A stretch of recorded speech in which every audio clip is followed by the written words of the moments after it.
David sir, ഇനി ഈ സിറ്റിയിൽ മാത്രമല്ല ഇന്ത്യ മുഴുവൻ അറിയപ്പെടാൻ പോവുകയാണ്. ടൈഗർ അപ്രത്യക്ഷനായിട്ടില്ല. ടൈഗർ ജീവനോടെയുണ്ട്. അവൻ വൈകാതെ തന്നെ തിരിച്ചു വരും. മണ്ടത്തരം നീയാണ് പറയുന്നത്. ടൈഗറിനെ ഡേവിഡ് തരകനുമായിട്ട് കമ്പയർ ചെയ്യുന്നു. ഡേവിഡ് തരകന്റെ ഹോട്ടലിൽ ഇരുന്ന് ടൈഗറിനെ കുറിച്ച് പറയുന്നു. ഒന്നെങ്കിൽ ഫിറ്റ് ആയിരിക്കും, അല്ലെങ്കിൽ അതിന് മാത്രം ധൈര്യം കാണും. എന്തിനാ നിങ്ങൾ ആ പാവത്തിനെ തല്ലുന്നത്? ഇവിടുന്ന് 2 കാലിൽ വീട്ടിലേക്ക് പോകണമെങ്കിൽ മിണ്ടാതെ സ്ഥലം വിട്ടു.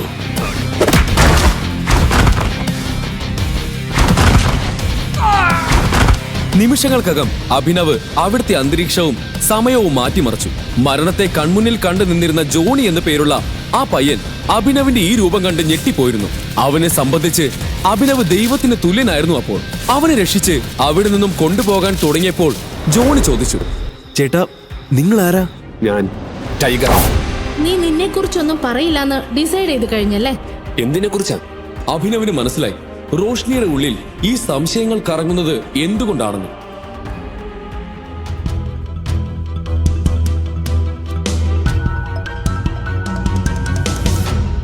ഹലോ, ഇതെന്താ അഭിനവ്? നിങ്ങൾ കാർ എടുക്കുകയാണോ? നിങ്ങൾ ആരാ? നിങ്ങൾക്ക് എന്താ വേണ്ടത്? ഞാൻ റോഷ്നി, നിങ്ങളുടെ ഭാര്യയുടെ കൂട്ടുകാരിയാണ്. വിക്രമിന്റെ പാർട്ടിയിൽ വെച്ച് അഭിനവ് റോഷ്നിയെ കണ്ടിരുന്നു. അന്ന് അഭിനവ് അവളോട് സംസാരിച്ചില്ലെങ്കിലും പാർട്ടിയിൽ വെച്ച് അവൾ തുടർച്ചയായി അഭിനവിനെ നോക്കുന്നുണ്ടായിരുന്നു. അഭിനവ് ഈ ലോകത്തിന് കാണിച്ചു കൊടുക്കുന്ന ഒന്നും യഥാർത്ഥമല്ലെന്ന് അവൾക്ക് സംശയമുണ്ടായിരുന്നു. ഈ ചോദ്യം ഞാൻ നിങ്ങളോടാ ചോദിക്കണ്ടേ? നിങ്ങൾക്ക് എങ്ങനെ ഇവിടെ ഒരു കാർ വാങ്ങാൻ വരാൻ കഴിയും? നിങ്ങളൊരു ദരിദ്രനാണെന്നാണല്ലോ അനന്യ എന്നോട് പറഞ്ഞത്. അതെ, ഞാനൊരു പാവപ്പെട്ടവനാണ്. ഞാനിത് എന്റെ ബോസിന് വേണ്ടി വാങ്ങുകയായിരുന്നു. റോഷ്നി കുറച്ചുനേരം അവനെ നോക്കിയിട്ട് പറഞ്ഞു, നേരോ? നിങ്ങൾ കള്ളം പറയുമല്ലേ? ഞാൻ എന്തിനു നിങ്ങളോട് കള്ളം പറയണം? എനിക്കറിയില്ല. വേണ്ട, ഞാനൊരു കാര്യം ചെയ്യാം. ഞാൻ അനന്യയെ ഇങ്ങോട്ട് വിളിക്കാം. ദൂരെ നിന്നെങ്കിലും അവൾ നിങ്ങളെ കാറിൽ കാണുമ്പോൾ സന്തോഷിക്കും. വേണ്ട വേണ്ട, അവളെ എന്തിനാണ് ഇവിടേക്ക് വിളിക്കുന്നത്? അവളെ എന്തിനും ബുദ്ധിമുട്ടിക്കണം? റോഷ്നി പറ, റോഷ്നിക്ക് ഞാൻ എന്തെങ്കിലും സഹായം ചെയ്തു തരണം. നിങ്ങൾ എനിക്കൊരു ട്രീറ്റ് തരുമോ? എന്താ, നിങ്ങൾ എന്നെ ട്രീറ്റിന് കൊണ്ടുപോവില്ലേ? നോക്ക്, ഞാൻ നിങ്ങളുടെ ഭാര്യയുടെ കൂട്ടുകാരിയാണ്. നിങ്ങൾ എന്റെ ആവശ്യം തള്ളിക്കളയുമെന്ന് ഞാൻ കരുതുന്നില്ല. അഭിനവ് മറുപടി പറയുന്നതിന് മുൻപ് റോഷ്നി കാറിന്റെ വാതിൽ തുറന്ന് പാസഞ്ചർ സീറ്റിലിരുന്നു. അപ്പോഴേക്കും മാനേജർ രേഖകളുമായി വന്നു. അദ്ദേഹം രേഖകൾ അഭിനവിന് നൽകി.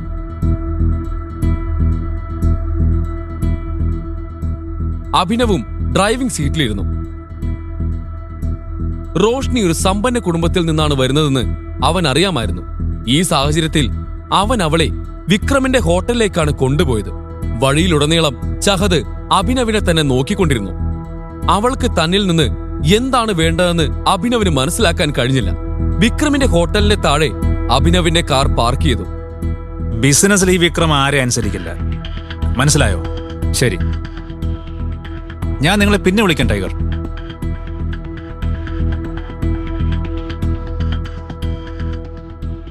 അഭിനവിന്റെ ഫോൺ റിങ് ചെയ്തു. അത് വിക്രമിന്റെ കോളാണെന്ന് അവൻ കണ്ടു. വിക്രം? ഹലോ ടൈഗർ, എന്തു പറ്റി? എന്റെ ഓഫീസിന് താഴെ നിങ്ങളുടെ കാർ വരുന്നത് ഞാൻ കണ്ടു. എല്ലാം ഓക്കെ അല്ലേ? യെസ് യെസ്, സത്യത്തിൽ ഞാൻ ഹോട്ടലിൽ ഒരാളുമായി ലഞ്ച് കഴിക്കാൻ വന്നതാണ്. അത് ഞാൻ കണ്ടു. നിങ്ങളൊരു കാര്യം ചെയ്യും, ആദ്യം എന്റെ ഓഫീസിലേക്ക് വരൂ. ഞാൻ എന്റെ VIP കാർഡ് തരാം. അതുണ്ടെങ്കിൽ നിങ്ങൾക്ക് 2 പേർക്കും VIP പരിഗണന ലഭിക്കും. എന്തുപറ്റി? നമുക്ക് പോവാം. റോഷ്നി, ഇവിടെ നിൽക്കൂ. എനിക്കൊരു പ്രധാനപ്പെട്ട ജോലിയുണ്ട്, ഞാനത് തീർത്തിട്ട് വരാം. റോഷ്നി അവൻ പോകുന്നത് നോക്കി നിന്നു. അത് വിക്രമിന്റെ ഓഫീസാണെന്ന് അവൾക്ക് നന്നായി അറിയാമായിരുന്നു. എന്നാൽ അഭിനവ് അവിടെ എന്താണ് ചെയ്യാൻ പോകുന്നത്? എന്തിനാണ് വിക്രം അവനെ അങ്ങോട്ട് വിളിച്ചത്? റോഷ്നി അഭിനവിനെ സംശയിക്കാൻ തുടങ്ങി. Welcome tiger, welcome. All good? Yes, all good. ഇതാണ് VIP card. Have fun. Thank you. അവൻ താഴേക്ക് ഇറങ്ങി വന്നു. ഈ സമയം റോഷ്നി ഹോട്ടലിന്റെ പുറത്ത് നിൽക്കുകയായിരുന്നു. പോകാമോ? 2 പേരും ഹോട്ടലിന്റെ അകത്തേക്ക് കയറി. അതിനുശേഷം അവിടെ ഒരു ടേബിളിന്റെ അടുത്തിരുന്നു. അഭിനവാണെങ്കിൽ റോഷ്നിയെ നോക്കുന്നത് പോലുമില്ലായിരുന്നു. എന്നാൽ റോഷ്നി അഭിനവിനെ നോക്കിക്കൊണ്ടിരുന്നു. എന്തുപറ്റി? എല്ലാം ഓക്കെ അല്ലേ? എല്ലാം ഓക്കെയാണ്. നീ ഈ ഓഫീസിലാണോ ജോലി ചെയ്യുന്നത്? നമുക്കെന്തെങ്കിലും ഓർഡർ ചെയ്താലോ? എനിക്ക് നല്ല വിശപ്പുണ്ട്. വെയിറ്റർ. അഭിനവ് റോഷ്നിയുടെ ചോദ്യം മനഃപൂർവ്വം ഒഴിവാക്കി. Hello sir, how may I help you? നീ എന്റെ അടുത്ത് നിന്ന് എന്തെങ്കിലും ഒളിക്കുന്നുണ്ടോ? ഇല്ലല്ലോ, സത്യമായിട്ടില്ല. ഞാൻ എന്തിനാണ് വെറുതെ നിന്റെ അടുത്തുനിന്ന് എന്തെങ്കിലും ഒളിപ്പിക്കുന്നത്? 1 സെക്കൻഡ്. അഭിനവ് തനിക്കും റോഷ്നിക്കും വേണ്ടിയുള്ള ഓർഡർ കൊടുത്തു. 2 ജ്യൂസ് പ്ലീസ്. നീ എന്ത് ജോലിയാ ചെയ്യുന്നത്? ഞാനൊരു പ്രൈവറ്റ് ലിമിറ്റഡ് കമ്പനിയിൽ ചെറിയൊരു ജോലി ചെയ്യുന്നു. ഇത് വിക്രം സാറിന്റെ കമ്പനി അല്ലേ? ആ അതെ. Hello gorgeous, you are so beautiful. എങ്ങോട്ട് വരണ്ടെന്നാ വിചാരിച്ചത്, പക്ഷെ എൻ്റെ മനസ്സ് അനുവദിച്ചില്ല. ഞാൻ നിനക്കൊരു കിടിലൻ ട്രീറ്റ് ഓഫർ ചെയ്യട്ടെ. അവന്റെ മുഖത്ത് വഷളത്ത് നിറഞ്ഞ ഒരു നോട്ടമുണ്ടായിരുന്നു. റോഷ്നിക്ക് അവന്റെ ഉദ്ദേശം മനസ്സിലായി. റോഷ്നിക്ക് മാത്രമല്ല അഭിനവിനും മനസ്സിലായി. നിനക്ക് കണ്ടൂടെ, already she's in a date with me. ആണോ? ഞാൻ കരുതി നീ ഇവളുടെ കുഞ്ഞനുജനാണെന്ന്. നീ ഇവളുടെ കൂടെ ഡേറ്റിന് വന്നതാണെന്ന് പറഞ്ഞ സ്ഥിതിക്ക് സ്നേഹത്തോടൊന്ന് പറയട്ടെ, ഇറങ്ങി പോടാ ഇവിടുന്ന്. അഭിനവ് കുറച്ചു നേരം മിണ്ടാതിരുന്നു. ഇവൻ എവിടെ വരെ പോകുമെന്ന് അവൻ അറിയണമായിരുന്നു. അപ്പോഴേക്കും റോഷ്നിയുടെ അടുത്തേക്ക് വന്ന് അവൻ പറഞ്ഞു, നിന്റെ സൗന്ദര്യം കണ്ടാലറിയാം നീ ഏതോ നല്ല കുടുംബത്തിൽ നിന്നുള്ളതാണെന്ന്. നീ ഇവനെ പോലെയുള്ളവന്മാരുടെ കൂടെ ഡേറ്റിന് വരാൻ പാടില്ലായിരുന്നു. Standard is important, right? നിന്നോട് അഭിപ്രായം ആരെങ്കിലും ചോദിച്ചോ? പോടാ ഇറങ്ങി. നീ എൻ്റെ കൂടെ വാ. ട്രസ്റ്റ് മീ, നിനക്ക് ഒരു പ്രശ്നവും ഉണ്ടാകില്ല.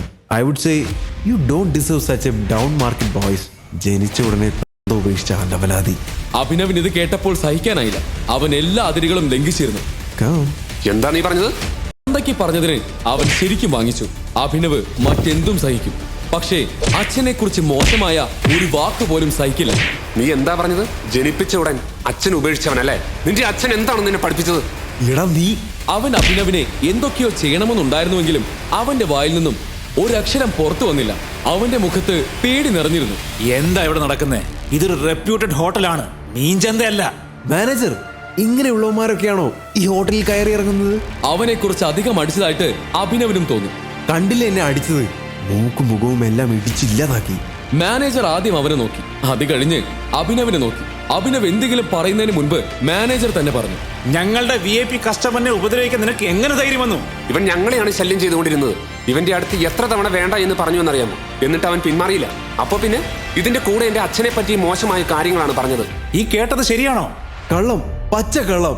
അല്ല, ഈ നിസാര കാര്യത്തിനാണോ നിങ്ങൾ ഇദ്ദേഹത്തെ ഉപദ്രവിച്ചത്? എന്തൊക്കെയാണെങ്കിലും ശരി, നിങ്ങൾ ഇദ്ദേഹത്തോട് മാപ്പ് പറയണം. മാപ്പ് പറയണോ? ഞാൻ ഇവനോടോ? ഇവൻ എന്നോടും എന്റെ ഫ്രണ്ടിനോടും മാപ്പ് ഇങ്ങോട്ട് പറയണം. പറയടാ മാപ്പ്. എടാ നാറി, വാ അടച്ച് മാപ്പ് പറയടാ. നിനക്കറിയില്ല ഞാൻ ആരാണെന്ന്. എന്നോട് മാപ്പ് ചോദിക്കാതെ നിനക്ക് ഇവിടെ നിന്ന് പുറത്തു പോകാൻ പറ്റില്ല. പ്രശ്നങ്ങൾ കൈവിട്ട് പോയിക്കൊണ്ടിരുന്നു. ഇതിനിടയിൽ റോഷ്നി ഇടയിൽ കയറി മാനേജറിനോട് സംസാരിച്ചു. പ്രശ്നം അഭിനവന്റെ അടുത്തല്ല, ദാ ഇവന്റെ അടുത്താ. ഇവനാണ് എന്നെ ശല്യം ചെയ്യാൻ വന്നത്. ഞങ്ങൾ രണ്ടുപേരും ഇവിടെ ലഞ്ച് കഴിക്കാൻ വന്നതാണ്. അതിപ്പോ എന്തായാലും ശരി, ഇദ്ദേഹം മാപ്പ് ചോദിച്ചേ പറ്റൂ. മാനേജർ ഇങ്ങനെ പറയുന്നത് എന്തുകൊണ്ടാണെന്ന് അഭിനവിന് മനസ്സിലായി. അയാൾ അഭിനവിനെ അവന്റെ വസ്ത്രം കണ്ട് ജഡ്ജ് ചെയ്ത് കഴിഞ്ഞിരുന്നു. തന്റെ മുന്നിൽ മറ്റു വഴികളില്ല എന്ന് തിരിച്ചറിഞ്ഞപ്പോൾ അഭിനവ് പോക്കറ്റിൽ നിന്നും വിക്രമിന്റെ കാർഡ് പുറത്തെടുത്തു. അത് മാനേജർക്ക് നീട്ടി. തനിക്കറിയാമോ ഈ കാർഡ് എനിക്ക് ആരാണ് തന്നതെന്ന്? ഇതിൽ എഴുതിയത് വായിച്ചതിന് ശേഷം താനൊരു തീരുമാനം എടുത്തോളൂ. മാനേജർ അഭിനവിന്റെ കാർഡ് വാങ്ങിച്ചതിന് ശേഷം അത് സൂക്ഷിച്ചു നോക്കി.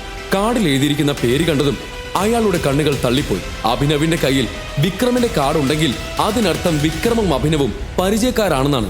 പെൺകുട്ടികളോട് സംസാരിക്കുന്നതിന് മുമ്പ് വീട്ടിൽ പോയി അമ്മയോട് ചോദിച്ചു പഠിക്കേ എങ്ങനെയാണ് അവരോട് പെരുമാറേണ്ടതെന്ന്. വാ പോകാം. അഭിനവ് റോഷ്നിയെയും തന്റെ കൂടെ കൂട്ടി അവിടെ നിന്നും പുറത്തേക്ക് പോയി. രണ്ടുപേരും കാറിൽ പോയിക്കൊണ്ടിരുന്നു. എന്നാൽ പരസ്പരം ഒന്നും സംസാരിച്ചില്ല. ഇതെല്ലാം സംഭവിച്ചത് കണ്ടിട്ട് റോഷ്നി മനസ്സിൽ എന്തായിരിക്കും ചിന്തിച്ചിട്ടുണ്ടാവുക എന്ന് അവൻ അറിയണമായിരുന്നു. എന്നാൽ കൂടുതൽ എന്തെങ്കിലും ചോദിച്ച് അവൾക്ക് സംശയമുണ്ടാക്കാൻ അവൻ ആഗ്രഹിച്ചില്ല. നീ ഓക്കെ അല്ലേ? സോറി, നിന്റെ മൂഡും ഇന്നത്തെ ലഞ്ചും നശിപ്പിച്ചതിന്. നീ ഓക്കെ ആണെങ്കിൽ നമുക്ക് വേറെ എവിടെയെങ്കിലും പോയി ആഹാരം കഴിക്കാം. ഓക്കെ, ഞാൻ ഇന്ന് മുഴുവൻ ഫ്രീയാ. അവൾ പറഞ്ഞത് കേട്ട അഭിനവ് കാർ മറ്റൊരു ഹോട്ടലിന്റെ മുന്നിലേക്ക് തിരിച്ചു. ആ ഹോട്ടലിന്റെ മുന്നിൽ കാർ നിർത്തി അവർ പുറത്തേക്ക് ഇറങ്ങി. ഹോട്ടലിന്റെ പേര് വായിച്ചതിന് ശേഷം റോഷ്നിയെയും കൊണ്ട് അവൻ അകത്തേക്ക് കയറി. ഈ ഹോട്ടൽ ഡേവിഡ് തരകന്റേതാണെന്ന് അഭിനവിന് മനസ്സിലായി. ഹോട്ടലിനൊപ്പം ഡേവിഡ് വലിയൊരു മാഫിയ ബിസിനസ്സും നടത്തുന്നുണ്ട്. മാഫിയ ലോകത്ത് ടൈഗറിന്റെ പേര് എത്രത്തോളം വലുതാണോ അതുപോലെ വലുതാണ് ഡേവിഡ് തരകന്റെ പേര്. എത്ര ബിസിനസ്സും ആളുകളുമാണോ ടൈഗറിനടുത്തുള്ളത് അത്രയും തന്നെ ഡേവിഡ് തരകന്റെ കയ്യിലുമുണ്ട്. ഇരു സംഘങ്ങൾക്കുമിടയിൽ പല ഭിന്നതകളുമുണ്ട്.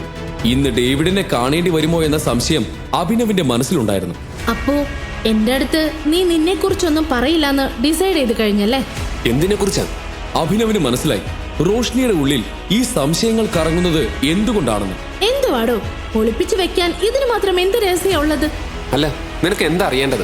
നീയുമായിട്ട് സംസാരിക്കുമ്പോ നിന്നെ കുറിച്ചല്ലേ എനിക്ക് അറിയണ്ടേ? അല്ല, അതിന് നിന്റെ അടുത്ത് പറയാൻ മാത്രം എന്റെ കയ്യിൽ ഒന്നുമില്ല. ഇതും പറഞ്ഞ് റോഷ്നിയുടെ അടുത്ത് നിന്ന് രക്ഷപ്പെടാൻ അവൻ അങ്ങോട്ടും ഇങ്ങോട്ടും നോക്കാൻ തുടങ്ങി. ഡേവിഡ് സാർ, ഇനി ഈ സിറ്റിയിൽ മാത്രമല്ല ഇന്ത്യ മുഴുവൻ അറിയപ്പെടാൻ പോവുകയാണ്. അതെ, മാർക്കറ്റിൽ നിന്നും ടൈഗർ അപ്രത്യക്ഷമായതോടെ അവന്റെ പേരും ഇല്ലാതായി. തൊട്ടടുത്ത് നിൽക്കുന്നവർ പരസ്പരം സംസാരിച്ചു കൊണ്ടിരിക്കുന്നത് അഭിനവ് ശ്രദ്ധിക്കുന്നുണ്ടായിരുന്നു. അവർ ടൈഗറിനെ കുറിച്ച് ഇങ്ങനെയൊക്കെയുള്ള കാര്യങ്ങൾ സംസാരിക്കുന്നത് എന്തുകൊണ്ടാണെന്ന് മാത്രം അവന് മനസ്സിലായില്ല. അഭിനവേ, പറയടോ, എന്റെ അടുത്ത് നിന്ന് എന്തെങ്കിലും ഒളിക്കുന്നുണ്ടോ? ഇല്ല, ഞാൻ എന്തിനാ വെറുതെ ഒളിപ്പിക്കുന്നത്? ടൈഗർ അപ്രത്യക്ഷനായിട്ടില്ല. ടൈഗർ ജീവനോടെയുണ്ട്. അവൻ വൈകാതെ തന്നെ തിരിച്ചു വരും. നിന്നോട് ഞാൻ പറഞ്ഞതല്ലേ ജോണി, അധികം കുടിക്കരുതെന്ന്. നിന്നെ കൊണ്ട് കൺട്രോൾ ചെയ്യാൻ പറ്റില്ല. ഓരോ മണ്ടത്തരം പറഞ്ഞുകൊണ്ടിരിക്കും. ഇവന്മാരുടെ ധൈര്യം കണ്ടില്ലേ? ഡേവിഡ് തരകന്റെ ഹോട്ടലിൽ ഇരുന്ന് ടൈഗറിനെ കുറിച്ച് പറയുന്നു. ഒന്നെങ്കിൽ ഫിറ്റ് ആയിരിക്കും, അല്ലെങ്കിൽ അതിന് മാത്രം ധൈര്യം കാണും. മണ്ടത്തരം പോലും. മണ്ടത്തരം നീയാണ് പറയുന്നത്. ടൈഗറിനെ ഡേവിഡ് തരകനുമായിട്ട് കമ്പയർ ചെയ്യുന്നു. വിസ്കിയും നാടൻ ചാരയുമായി എന്ത് താരതമ്യം? ഞാൻ പറയുകയാണ്, ടൈഗർ ജീവനോടെയുണ്ട്. He will return soon. Johnny പറയുന്ന വാക്കുകൾ കേട്ടപ്പോൾ അഭിനവ് ശരിക്കും ഞെട്ടി. ജോണി മദ്യത്തിന്റെ പുറത്ത് പറയുന്നതാണോ അതോ തെളിവുകളുടെ അടിസ്ഥാനത്തിൽ പറയുന്നതാണോ എന്ന് അവൻ അറിയണമായിരുന്നു. അഭിനവ്, നീ ഇപ്പൊ എന്താ പറഞ്ഞേ? നീ എന്റെ കൂട്ടുകാരിയോട് കള്ളം പറയുകയാണോ? ഏത് കൂട്ടുകാരി? അനന്യ. അനന്യ? ഇല്ല, ഞാൻ എന്തിനാണ് അവളോട് കള്ളം പറയുന്നത്? അങ്ങനെയൊന്നുമില്ല. പിന്നെ റോഷിനി, എനിക്ക് വളരെ പ്രധാനപ്പെട്ട ഒരു ജോലിയുണ്ട്. അതുകൊണ്ട് എനിക്ക് ഇപ്പോൾ തന്നെ പോകണം. നിനക്കറിയാലോ, ഞാൻ അനന്യയുടെ ഭർത്താവാണ്. വീട്ടിലെത്താൻ ഒരല്പം വൈകിയാൽ അവൾ എന്നെ കൊല്ലും. അവൾക്ക് സംശയം തുടങ്ങും. സംശയമോ? നിന്നെ കുറിച്ചോ? അവൾക്ക് നിന്നെ കാണുന്നത് പോലും ഇഷ്ടമല്ല. നിന്നെ കുറിച്ച് അവൾ ചിന്തിക്കുന്ന പോലുമില്ല. പിന്നെന്തിനാ അവൾക്ക് നിന്നെ സംശയം? അതെ, എനിക്കറിയാം. എങ്കിലും എനിക്കിപ്പോ പോയേ പറ്റൂ. ഞാൻ നിന്നെ വീട്ടിൽ വിടണോ? നമ്മൾ ഇനി എപ്പോഴാ കാണുക? ഇതിന് മറുപടി പറയാതെ റോഷ്നിക്കൊപ്പം അഭിനവ് ഹോട്ടലിൽ നിന്ന് പുറത്തിറങ്ങി.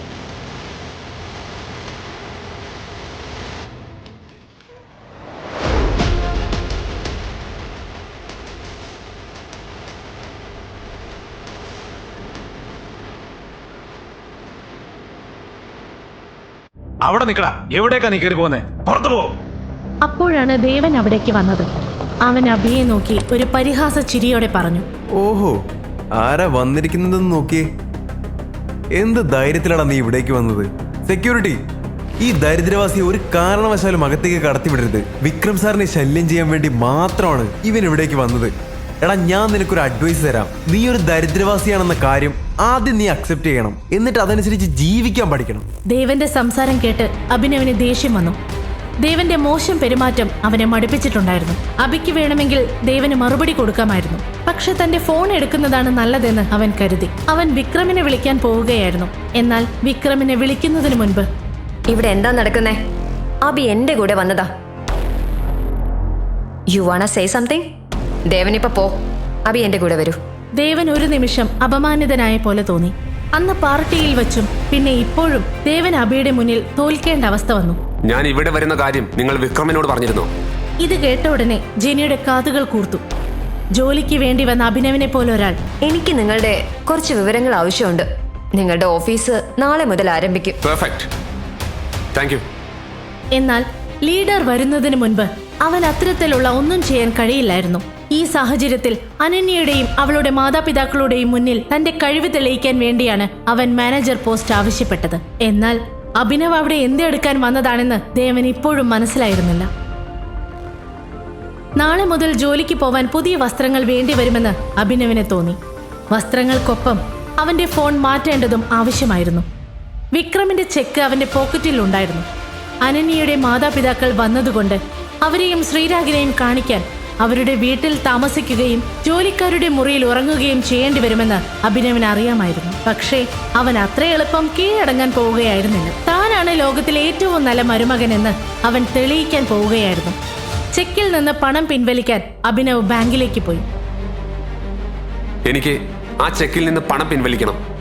അപ്പോഴാണ് അവൻ ഹരീഷിനെ കണ്ടുമുട്ടിയത്.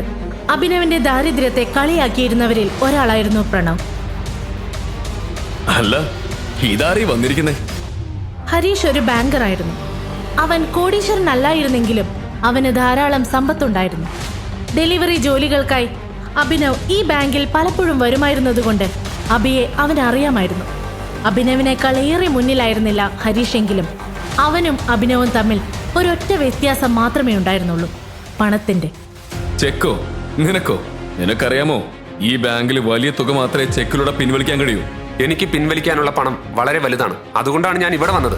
അതുകൊണ്ട് തന്നെയാണ് എനിക്ക് മാനേജറെ കാണേണ്ടത്. അതിന്റെ ആവശ്യമൊന്നുമില്ല. ആ ചെക്കിങ് തന്നെ. ഹരീഷ് ചെക്ക് നോക്കുക പോലും ചെയ്യാതെ അഭിനവിന്റെയും മറ്റാളുകളുടെയും മുന്നിൽ വെച്ച് കീറിക്കളഞ്ഞു. നിനക്കെന്താ ഭ്രാന്താണോ? നീ എന്താ ഈ ചെയ്തത്? സെക്യൂരിറ്റി, ഇവൻ ഇവിടുന്ന് പുറത്താക്ക്. വ്യാജ ചെക്കുമായി ബാങ്കിൽ വരാൻ നിനക്കെങ്ങനെ ധൈര്യം വന്നു? ബാങ്കർമാർ വിട്ടികളാണെന്ന് നീ കരുതുന്നുണ്ടോ? ഞാൻ പോലീസിനെ വിളിച്ച് നിന്നെ അകത്തിടും. ഇവനെ കൊണ്ടുപോ. ഈ അവസ്ഥയിൽ അഭിനവിനെ കണ്ട് ഹരീഷും ബാക്കിയുള്ളവരും വളരെയധികം സന്തോഷിച്ചു. എന്താണ് ഇവിടെ നടക്കുന്നത്? ആ ശബ്ദം മറ്റാരുടെയും ആയിരുന്നില്ല, അത് ബൽറാമിന്റെ ആയിരുന്നു. ദൂരെ നിന്ന് തന്നെ അദ്ദേഹം അഭിനവിനെ തിരിച്ചറിഞ്ഞു. ബൽരാജിനെ കണ്ടതും അഭിനവിന്റെ ശ്വാസം തിരികെ വന്നു. ഇനി ആർക്കും അവനെ ഒന്നും ചെയ്യാൻ കഴിയില്ല. ക്ഷമിക്കണം സാർ, നിങ്ങൾ ഇങ്ങനെ ഇവിടെ വരുമെന്ന് ഞാൻ അറിഞ്ഞില്ല. ഞാനിപ്പോ ഇവന് ഈ തട്ടിപ്പ് നടത്തുന്നതിൽ നിന്ന് തടയുകയായിരുന്നു. അവനെ വിട്ടേക്ക്.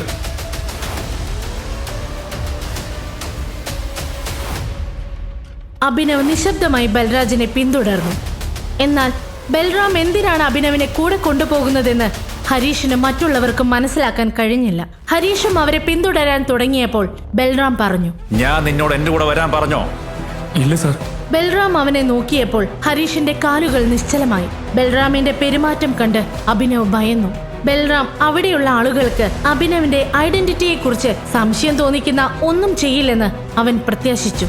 ഇവനൊരു തെറ്റ് ചെയ്തിട്ടുണ്ടെങ്കിൽ മാനേജർക്ക് അതിനെക്കുറിച്ച് അറിയണം. നിങ്ങൾ നിങ്ങളുടെ തലത്തിലാണ് നടപടിയെടുക്കുന്നതെങ്കിൽ ഒരുപക്ഷെ മാനേജർക്ക് അതൃപ്തി തോന്നാൻ സാധ്യതയുണ്ട്. ശരി സാർ. വരൂ. ബൽരാജ് അഭിനവിനെ നോക്കി തന്റെ കൂടെ അകത്തേക്ക് വരാൻ ആംഗ്യം കാണിച്ചു. ഇരുവരും ഒരുമിച്ച് മാനേജറുടെ ക്യാബിനിലേക്ക് പ്രവേശിച്ചു. മാനേജർ കസേരയിലിരുന്ന് കമ്പ്യൂട്ടറിൽ ജോലി ചെയ്യുകയായിരുന്നു. അദ്ദേഹത്തിന്റെ ശ്രദ്ധ ആകർഷിക്കാൻ ബൽറാം വാതിൽ ശക്തിയായി അടച്ചു. പെട്ടെന്ന് മാനേജറുടെ കണ്ണ് വാതിലിൽ പതിഞ്ഞു. ബൽരാജ് മുന്നിൽ നിൽക്കുന്നത്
ടൈഗർ, നിങ്ങളെ കണ്ടതിൽ സന്തോഷമുണ്ട്. നിങ്ങൾ ഇവിടെ ഉള്ളത് കൊണ്ട് തന്നെ തീർച്ചയായും നിങ്ങൾ ഞങ്ങളെ എല്ലാ പ്രശ്നങ്ങളിൽ നിന്നും രക്ഷിക്കുമെന്ന് ഞങ്ങൾക്ക് ഉറപ്പുണ്ട്. അതൊക്കെ ഇദ്ദേഹം ചെയ്തോളും. പക്ഷെ ആദ്യം നിങ്ങൾ നിങ്ങളുടെ സ്റ്റാഫിനെ ഒരു പാഠം പഠിപ്പിക്കണം. അഥവാ ഞാൻ എൻ്റെ വഴിക്കൊരു പാഠം പഠിപ്പിച്ച പിന്നെ എന്താണ് സംഭവിക്കുന്നതെന്ന് നിങ്ങൾക്കറിയാമല്ലോ. എന്തുപറ്റി? അവരെന്താ ചെയ്തത്? അഭിനവിന് സംഭവിച്ച കാര്യങ്ങളെല്ലാം അദ്ദേഹം മാനേജറോട് പറഞ്ഞു. ഇത് കേട്ടുടൻ അദ്ദേഹത്തിന് രക്തം തിളച്ചു. അവൻ എങ്ങനെ അതിന് ധൈര്യം വന്നു? ഞാൻ അവനൊരു പാഠം പഠിപ്പിക്കാം. അദ്ദേഹം ശരവേഗതയിൽ ഹരീഷിനോട് തന്റെ ക്യാബിനിലേക്ക് വരാൻ ആവശ്യപ്പെട്ടു. ഹരീഷ്, ഹരീഷ്, അകത്തേക്ക് വാ. ഇതിനിടയിൽ ഹരീഷ് അവിടെ എത്തി. നീ എന്താണ് ചെയ്തത്? അവൻ കൊണ്ടുവന്ന ചെക്ക് കീറിയത് ആരാണ്? സാർ, ഇവനൊരു ഡെലിവറി ബോയ് ആണ്. അവൻ ബാങ്കിൽ കൊണ്ടുവന്നത് ഒരു വ്യാജ ചെക്കായിരുന്നു. അവൻ എന്താണ് വിചാരിച്ചത് ഇവിടെ ലോട്ടറി സിസ്റ്റം ആണെന്നോ? ഞാൻ കമ്പ്യൂട്ടറിൽ അവന്റെ ചെക്ക് വിവരങ്ങൾ പരിശോധിച്ചു. ഒരു ഡാറ്റയും ശരിയല്ലായിരുന്നു. നിനക്ക് ഉറപ്പാണോ? അതെ സർ. ഈ ഡെലിവറി ബോയ് കൊണ്ടുവന്ന ചെക്ക് ആരുടേതാണെന്ന് നിനക്കറിയാമോ? വിക്രം സാറിൻ്റെത്. എന്ത്? അതെ, നീ ഇയാളോട് ചെയ്തതൊക്കെ ശരി. പക്ഷെ നീ അദ്ദേഹത്തിന്റെ ചെക്കിനോട് ചെയ്തത് വിക്രം സാർ അറിഞ്ഞാൽ അദ്ദേഹം നിന്നെ എന്ത് ചെയ്യുമെന്ന് നിനക്ക് വല്ല ഊഹവുമുണ്ടോ? ചെക്ക് എവിടെ? സർ, ഇതാ. നിനക്കിതിന് എങ്ങനെ ധൈര്യം വന്നു? ഒരു കാര്യം ചെയ്യൂ, ഈ കീറിയ കഷ്ണങ്ങൾ ഓരോന്നായി നീ കൃത്യമായി പറക്കി വെക്ക്. എന്നിട്ട് പഴയ പോലെ ആക്ക്. സാർ എന്താ പറയുന്നേ? അതെ, ഈ ദൗത്യത്തിന് ശേഷം ഞാൻ നിന്നെ പുറത്താക്കുകയാണ്. You will be fired. Sir, പക്ഷെ ഞാൻ എന്താ ചെയ്തത്? നിന്നെ പിരിച്ചുവിടുമെന്ന് ഞാൻ പറഞ്ഞത് നീ കേട്ടു. പക്ഷെ അതിനു മുമ്പ് ഞാൻ പറഞ്ഞത് നീ കേട്ടില്ലേ? അത് വീണ്ടും കൃത്യമായി മടക്കി വെക്കണമെന്ന് അറിഞ്ഞിരുന്നെങ്കിൽ ഹരീഷ് ഇത്രയധികം ദേഷ്യപ്പെടില്ലായിരുന്നു. ഹരീഷ് മാനേജറെ നോക്കി. ഈ ചെക്ക് വിക്രം സാറിൻ്റെതാണ്. ഇത് കൃത്യമായി അടുക്കി വെക്കണം. അതിലെന്തെങ്കിലും വീഴ്ച നീ വരുത്തിയ ചവിട്ടി നിന്റെ നട്ടല് ഞാൻ ഓടിക്കും. പിന്നെ ലോകത്തെ ഒരു ബാങ്കിലും നിനക്ക് പിന്നെ ജോലി ചെയ്യാൻ കഴിയില്ല. ഇറങ്ങിപ്പോടാ. ഭയന്നു പോയ ഹരീഷ് അഭിനവിനെ നോക്കി. വിക്രം കൊടുത്ത ചെക്കിന്റെ കാര്യത്തിലും മാനേജറുടെ ഭാഷയിലും ഹരീഷ് എന്താണ് സംഭവിക്കുന്നതെന്ന് മനസ്സിലാവാതെ അവിടെ നിന്നും പോയി. എന്നിട്ട് അവൻ ചെക്കിന്റെ കഷ്ണങ്ങൾ മടക്കാൻ തുടങ്ങി. തന്റെ പരാതിയുമായി മാനേജറുടെ അടുത്തേക്ക് വന്നത് നന്നായെന്ന് അഭിനവിനുള്ളിൽ തോന്നി. എന്നാൽ ഹരീഷ് ഇതുപോലെ എത്രയോ പേരോട് മോശമായി പെരുമാറിയിട്ടുണ്ടാവാം. മറുവശത്ത് ബൽറാമും അദ്ദേഹത്തിന്റെ മാനേജറും എന്തുകൊണ്ടാണ് ഒരു ഡെലിവറി ബോയിയെ ഒരു ഭിക്ഷക്കാരനെ സഹായിക്കുന്നതെന്ന് ഹരീഷിന് മനസ്സിലാക്കാൻ കഴിഞ്ഞില്ല. ഒടുവിൽ ഹരീഷ് വളരെ കഷ്ടപ്പെട്ട് ചെക്ക് മടക്കി. I am really very sorry. എന്നാലും ടൈഗർ, ഇത്രയും വർഷം നിങ്ങൾ എവിടെയായിരുന്നു? ആദ്യം നിങ്ങളിത് പറയൂ. എന്റെ അച്ഛനുമായി നിങ്ങൾക്ക് എങ്ങനെയാണ് ബന്ധം? ഞാൻ അദ്ദേഹത്തിന്റെ ടീമിലെ ഒരു അംഗമാണ്. ശ്രദ്ധിക്ക്, ടൈഗർ തിരിച്ചെത്തിയിരിക്കുന്നു. പക്ഷെ ലീഡറിന്റെ വരവിനെ കുറിച്ച് ആരും അറിയരുത്, ഇല്ലെങ്കിൽ കളി മാറും. ബൽറാം സാർ പറഞ്ഞത് ശരിയാണ്. ഞങ്ങൾ സിംഹങ്ങൾക്കിടയിൽ ഒരു ഒളിഞ്ഞു നിൽക്കുന്ന ഒരു മറയുണ്ട്. അത് നമ്മുടെ ശത്രുക്കൾക്ക് എല്ലാ വിവരങ്ങളും നൽകും. അതുകൊണ്ട് നമ്മൾ തീർച്ചയായും ശ്രദ്ധിക്കണം ടൈഗർ. നിങ്ങൾ എന്താണ് ഉദ്ദേശിക്കുന്നത്? ഒറ്റുകാരനോ? അതെ, ഇതിനെക്കുറിച്ച് ലീഡർ നിങ്ങളോട് വിശദമായി പറയും. അതുവരെ ഈ മറയിൽ നിന്ന് പുറത്തിറങ്ങരുത്. ഇരുട്ടി തന്നെ നിൽക്കണം. ആ സമയം നിങ്ങളുടെ അച്ഛന്റെ, അതായത് ഞങ്ങളുടെ സഞ്ജയന്റെ കൊലയാളിയെ കുറിച്ച് ഞങ്ങളോട് പറയൂ. കൂടാതെ ഈ ചെന്നായെക്കുറിച്ചും. അഭിനവിന്റെ മനസ്സിൽ ഒരൊറ്റ പേരേ ഉണ്ടായിരുന്നുള്ളൂ, ഡേവിഡ്. റാണ സഞ്ജയനെ ചതിച്ചതുപോലെ ഡേവിഡും അവന്റെ അച്ഛന്റെ പാത പിന്തുടരുമെന്ന് അഭിനവന് ഉറപ്പായിരുന്നു.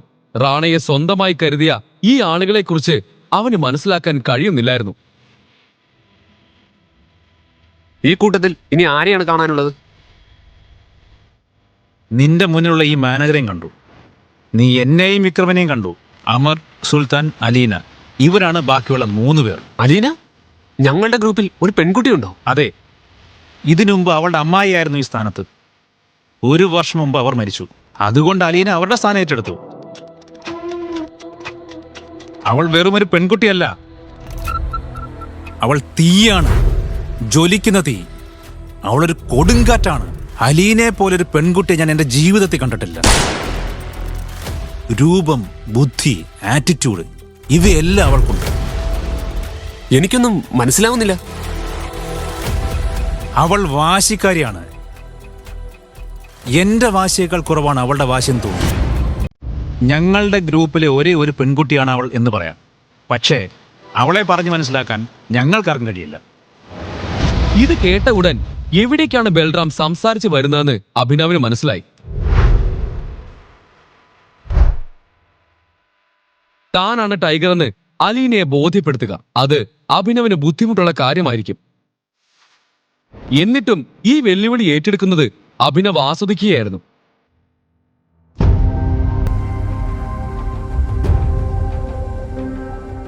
അലീനയെ കാണാനുള്ള അഭിനവിന്റെ ആഗ്രഹവും വർദ്ധിച്ചു. ഇതിനിടയിൽ മാനേജർ പറഞ്ഞു, നിങ്ങൾ അവളെ ഉടൻ തന്നെ കാണും. പക്ഷെ അവൾക്ക് നിങ്ങളെ തിരിച്ചറിയുമെന്ന് എനിക്കറിയില്ല. അവളെ ബോധ്യപ്പെടുത്താൻ ടൈഗറിന് പ്രയാസമാണെന്ന് എനിക്ക് തോന്നുന്നില്ല. ഞാൻ വിചാരിച്ച പോലത്തെ പയ്യനല്ലവൻ. ബൽരാജിന്റെ വാക്കുകൾ കേട്ട് മാനേജറുടെ കാതുകൾ കൂർത്തു. ബൽറാം സാർ, ടൈഗർ നിങ്ങളെ ഈ മോതിരത്തിൽ കുടിക്കുമെന്ന് നിങ്ങൾക്ക് തോന്നുന്നുണ്ടോ? ഇത് കേട്ട ഉടൻ ബൽറാം പൊട്ടിച്ചിരിച്ചു. എന്നിട്ട് അദ്ദേഹം അത് ശരിവെച്ചു എന്നോണം തലയാട്ടി. അദ്ദേഹത്തെ കണ്ട് മാനേജർ മുറയ്ക്ക് ചിരിക്കാൻ തുടങ്ങി. ഏതായാലും ടൈഗർ, ഇപ്പോൾ നിങ്ങൾക്ക് എത്ര പണം വേണം? ഞാൻ തരാം. പിന്നീട് വിക്രം സാറിന്റെ ഓഫീസിൽ നിന്ന് ഞാൻ ചെക്ക് വീണ്ടും ഇഷ്യൂ ചെയ്യിച്ചോളാം. ഇപ്പോൾ എനിക്ക് 1 കോടി രൂപ വേണം. ബാക്കിയുള്ള 49 കോടി എന്റെ പുതിയ അക്കൗണ്ടിലേക്ക് ട്രാൻസ്ഫർ ചെയ്യണം. ഓക്കെ, ഞാനത് ശരിയാക്കി തരാം. ഇത് കേട്ട് മാനേജർ അവന് വേണ്ടി പണം എടുക്കാൻ പോയി. ബൽറാം, ഈ അലീന എന്ന പെൺകുട്ടിയെ കുറിച്ച് മറ്റെന്താണ് നിങ്ങൾക്കറിയാവുന്നത്?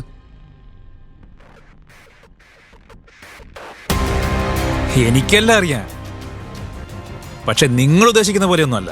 ഇല്ല, ഞാൻ ഉദ്ദേശിച്ചത്, ബൽറാം, നിങ്ങൾക്ക് ഞാൻ എന്താ ഉദ്ദേശിച്ചതെന്ന് അറിയാമല്ലോ. അതെ അതെ, നിങ്ങൾ ഉദ്ദേശിച്ചത് എനിക്കറിയാം. അവൾക്ക് ദേഷ്യം വരാനോ അല്ലെങ്കിൽ സ്വയം ദേഷ്യപ്പെടാനോ അവസരം കൊടുക്കരുത്. ഒരു പട്ടിയെ പോലെ അവളുടെ പിന്നാലെ നടക്കരുത്. ഒട്ടും തമാശ പറയരുത്. തമാശ പറയുന്നവരെ അവൾ കൊല്ലും. ഏതായാലും ടൈഗർ, നിങ്ങൾക്കിപ്പോൾ ഒരു കാറ് വേണം. ഞാൻ എൻ്റെ മാനേജറോട് പറയാം. നിങ്ങൾ ഇവിടുന്ന് നേരെ ഗ്ലോ മോട്ടേഴ്സിലേക്ക് പോകൂ. അവിടെ ഒരു കാർ നിങ്ങൾക്കായി കാത്തിരിക്കുന്നുണ്ടാവും. ഞാൻ ഇപ്പം തന്നെ പണം നൽകുകയാണ്. നിങ്ങൾക്ക് തോന്നുമ്പോൾ എനിക്ക് ഇരട്ടിയെ തിരിച്ചെന്നാൽ മതി.